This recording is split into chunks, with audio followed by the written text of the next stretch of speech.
Hello again, dear friends, this is Magnus with another Comcrafty special. Today I will be talking about a Swede coming to Romania and what are the biggest differences between our countries. So let's first start talking a little bit about Sweden.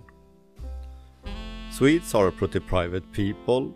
We don't talk too much with neighbors, avoid them if at all possible. Talking on the bus, that never happens, and our queues are boringly nice and straight.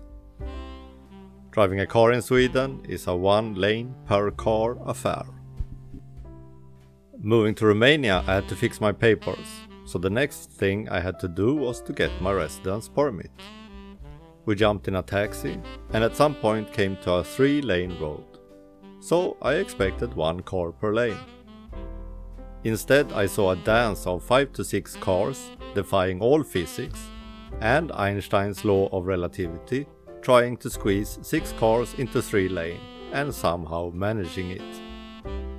The taxi stopped and we headed to a bank, as I needed a bank account to get my residence permit. Now that should not be a problem, I thought.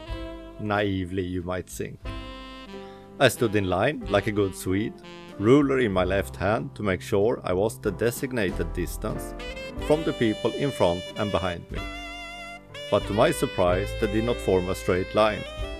Instead, it was a sort of a ball that fluctuated with people coming from all directions. It took me a while to realize that in Romania the queues are not formed on the length, but rather on the width. At some point it was my turn. I explained that I needed a bank account for my residence permit, and they, very agreeable, said, of course, we just need your residence permit. I explained again that I needed a bank account to get the residence permit, and they said, of course you will get an account. If we just could get your residence permit first, it will be but a moment to get it.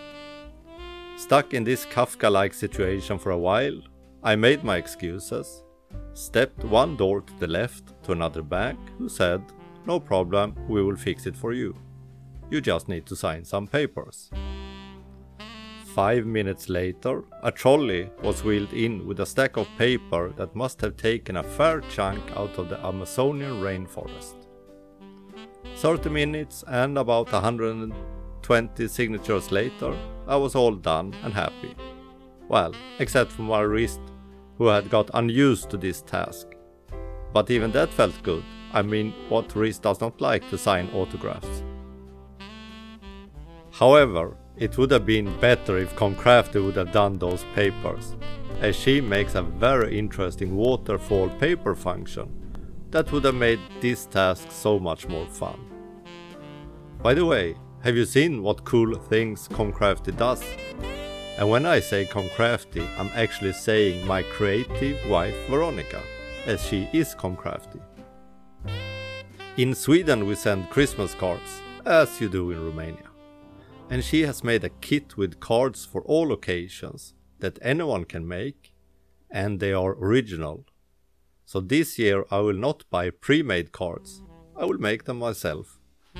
And that makes this task so much more fun.